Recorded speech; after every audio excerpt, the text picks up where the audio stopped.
द्वारपाल, द्वारपाल जाकर फाटक पर देख, कोई फरियादी अपनी फरियाद लेकर आया है और उसने इंसाफ का घंटा बजाया है। जी महाराज। उस फरियादी को दरबार में पेश किया जाएगा। जैसी आपकी इच्छा हो।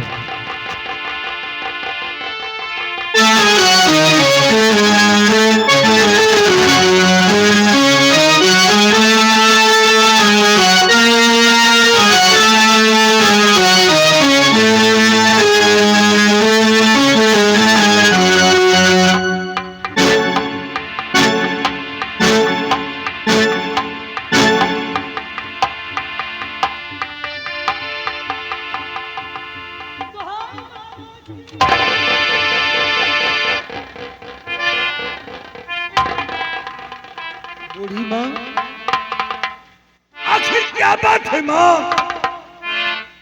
आंखों में आंसू लिए इंसाफ का घंटा बजाकर दरबार में आई हो मैया। रोती आई हो क्यों माँ, बता दो मुझे।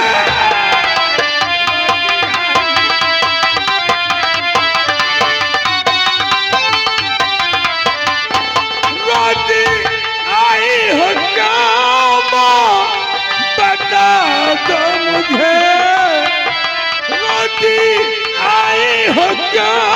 माँ, बता दो मुझे। माजरा क्या है सच सच, सुना दो मुझे।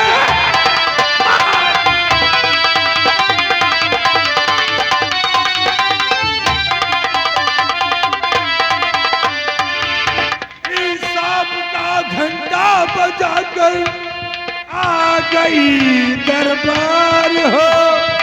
आंसू बहार कर इस कदर मैया न तुम लाचार होके बैठी गुजरी। अब सुना दो मुझे, आके बैठी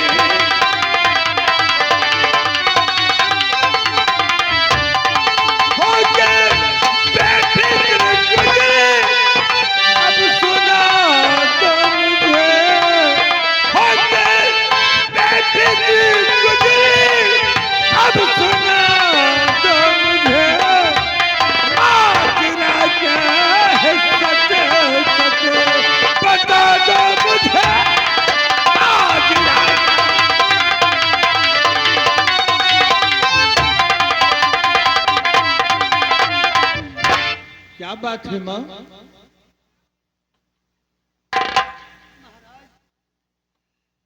मैं बर्बाद हो गई महाराज। आखिर हुआ क्या?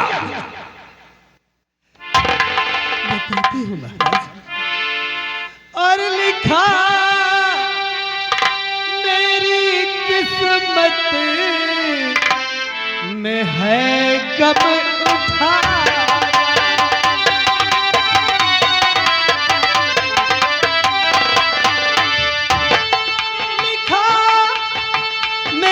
किस्मत में है गम उठाना और विधवा का जग में न मिलता ठिकाना।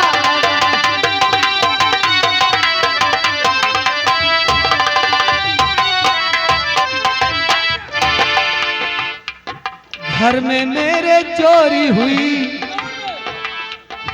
हाँ महाराज, घर में मेरे चोरी हुई।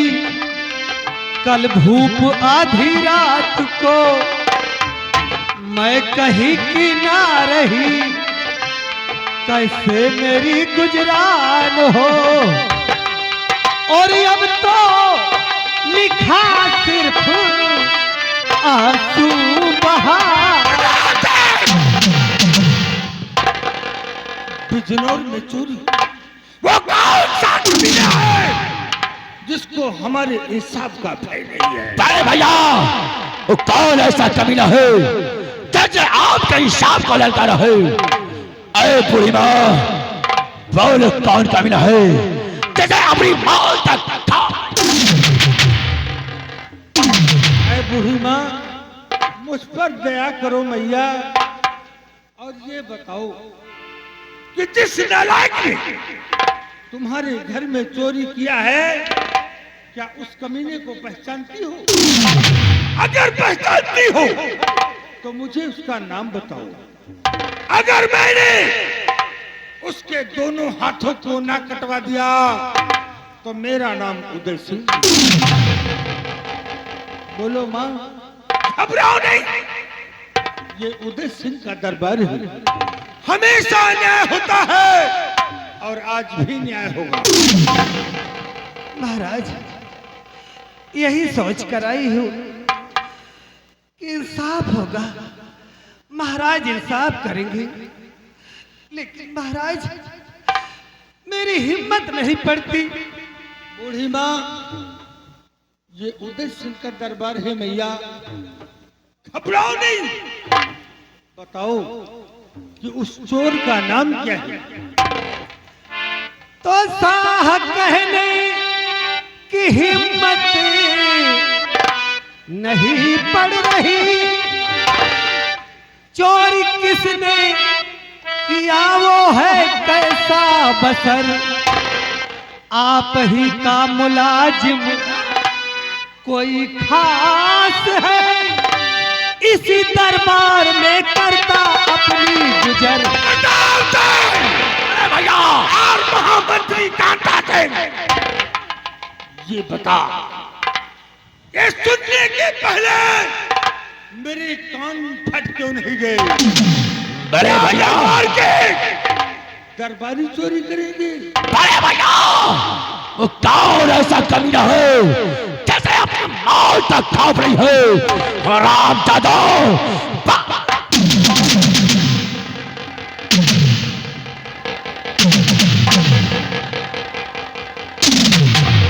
बूढ़ी माँ, बोलो कौन कमीना था जैसे तेरे घर चोरी करके बड़े भैया की शान। बूढ़ी माँ, मुझ पर दया करो माँ, और ये बताओ कि उसका नाम क्या है? कौन है वो कमीना जिसने तुम्हारे घर चोरी करके मेरे इंसाफ को ललकारा है? महाराज, इसी दरबार का कोई और नहीं, कौन है? शिवराम सिपाही है महाराज। बूढ़ी माँ, बूढ़ी माँ, बैठ जाओ, बैठ जाओ बूढ़ी माँ, तुम्हें इंसाफ अवश्य मिलेगा।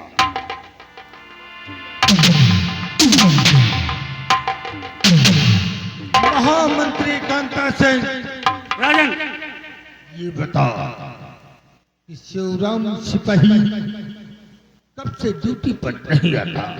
महाराज, शिवराम सिपाही 1 हफ्ते हो गया और मुझसे बता कर गया था उसकी माँ की तबीयत खराब है, और जब से गया है 1 हफ्ते से दरबार में नहीं आया महाराज। आगे आगे हमारे बड़े भैया माता प्रसाद विश्वकर्मा भैया, आगे हमारे माता प्रसाद विश्वकर्मा ग्राम सभा कोणारा के रहने वाले हैं। सीन की कदर करते हुए, सीन को देखते हुए हमारे विश्वकर्मा परिवार भैया के हाथों द्वारा 51 रुपए की नाम आया है। धन्यवाद। सेनापति सिंह, इसी वक्त जाओ शिवराम सिपाही के घर, बूढ़ी माँ के घर का चोरी किया हुआ माल बरामद करके उसके हाथों में हथकड़ी डालकर उसे दरबार में पेश करो। शिवाई, आ हम लोग चलते हैं शिवराम सिपाही के घर, और इस बूढ़ी माँ का चोरी किया हुआ माल बरामद करके शिवराम सिपाही के दोनों हाथों में हथकड़ी डालकर महाराज की सड़ में पेश करेंगे।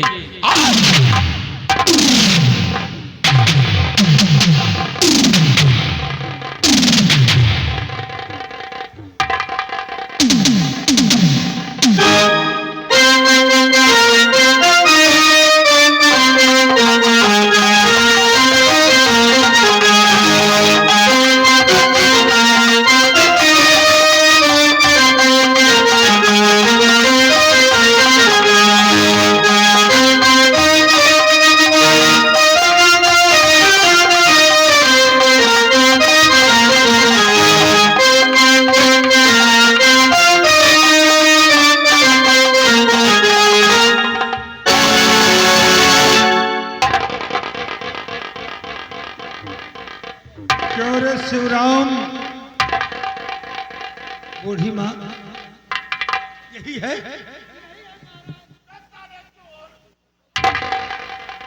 क्यों रे शिवराम, बता, इस बूढ़ी माँ के घर चोरी क्यों किया? हाँ, चोरी करने का कारण है महाराज, मेरी माँ बहुत सख्त बीमार थी, अपनी माँ के इलाज के लिए मैंने चोरी किया महाराज। तुझे शर्म नहीं आ रही है कर? शर्म नहीं आती तुझे? तेरी माँ की तबीयत खराब थी, तूने दरबार में किसी से बताया? नहीं बता पाया। प्रताप सिंह से बताया? नहीं बताया। महामंत्री कांता सिंह से बताया? नहीं बताया। अगर तू दरबार में किसी से भी बताया होता तो तेरी माँ का अच्छा से अच्छा इलाज होता और तेरी माँ ठीक हो जाती, शायद तुझे चोरी करने की जरूरत ना पड़ती। हाँ महाराज। शिवराम,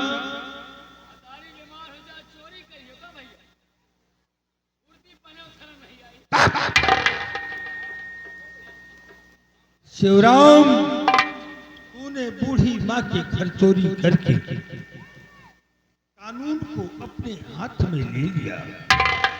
तेरी सजा मुकर्रर हो गई है शिवराम। तेरे दोनों हाथों को काट लिया जाएगा। तारा बड़े भैया, शिवराज सिपाही अगर चोरी क्या है तो मजबूरी में क्या है? ऐसे बड़े भैया, शिवराज सिपाही की सजा माफ कर दो। प्रताप सिंह, बड़े भैया, तू भली भांति जानता है कि उदासी के दरबार में गलती करने वाले को सजा मिलती है, माफी नहीं मिलती। बड़े भैया, शिवराज सिपाही ने चोरी क्या है, मजबूरी में क्या है, अपनी माँ के इलाज के लिए क्या है? अगर ये चोरी न करता तो इसकी माँ का इलाज हो पाता और इसकी माँ हमेशा हमेशा के लिए इससे जुड़ा हो जाती। इसलिए बड़े भैया, शिवराज सिपाही को प्रताप सिंह, अगर आज मैं शिवराम सिपाही की गलतियों को माफ कर दूंगा तो कल इस बिजनौर में दूसरा शिवराम फिर पैदा होगा, इसलिए इसे सजा अवश्य मिलेगी। बड़े भैया, शिवराम ने जो भी किया है मजबूरी में किया है। ऐसे बड़े भैया, ऐसी सजा माफ। प्रताप सिंह, बड़े भैया, शिवराम ने तुझसे बताया? नहीं बड़े भैया। अगर बताया होता? बड़े भैया, अगर बताया होता तो इसकी माँ का इलाज हुआ होता, इसको चोरी करने की जरूरत ना पड़ती। बड़े भैया, लेकिन शायद शिवराम के पास इतना वक्त न था जो राजमहलों तक आए। जब तक राजमहलों से मदद के लिए आता तब तक शायद इसकी बूढ़ी माँ अंतिम सांसें ले रही होती। इसलिए बड़े भैया, ऐसे जो भी क्या है मजबूरी में क्या है, इसलिए इसकी गुस्ताखी को माफ। तू इसकी वकालत कर रहा है, तू इसकी वकालत कर रहा है। जब तक मैं सिंहासन पर विराजमान हूँ मेरा फैसला अटल है, अटल रहेगा। इसका मतलब बड़े भैया, मेरे न रहने के बाद तू सिंहासन पर बैठे ना तो जो तेरी समझ में आए वो करना। बड़े भैया, यदि आपका फैसला अटल है तो आपका छोटा भाई होने के नाते इस बिजनौर में आधे का हकदार हूं। इसलिए बड़े भैया, शिवराज प्रताप सिंह, मैंने कब कह दिया कि तेरा बिजनौर में आधी का हिस्सा नहीं है? मेरा भाई है तू, जहां मेरा है वहीं तेरा भी है। प्रताप सिंह, बड़े भैया, मेरे न रहने के बाद बिजनौर का महाराज बनना तो जो समझ में आए सो करना। इसका मतलब बड़े भैया, प्रताप सिंह का बड़े दरबार अपमान किया जाए। प्रताप सिंह, कौन है तेरा जो अपमान कर सकता है, तेरा अपमान किसमें साहस है जो करे। सेनापति सिंह ले जाओ, शिवराम सिपाही के दोनों हाथों को काट कर दरबार में पेश करो। जो आज्ञा राजन। और शिवराम को धक्के मारकर बिजनौर की सीमा सरहद के पार। आपकी आज्ञा का पालन होगा राजन। शिवराम सिपाही चलो मेरे साथ, और चोरी की सजा तुझे आज जरूर मिलेगी।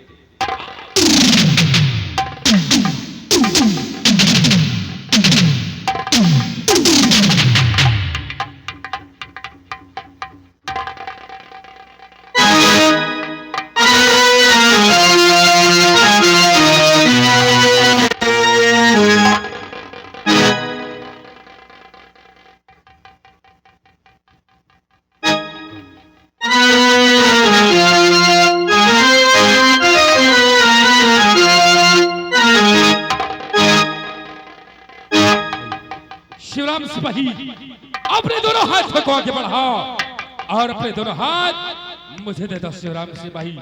बढ़ाओ।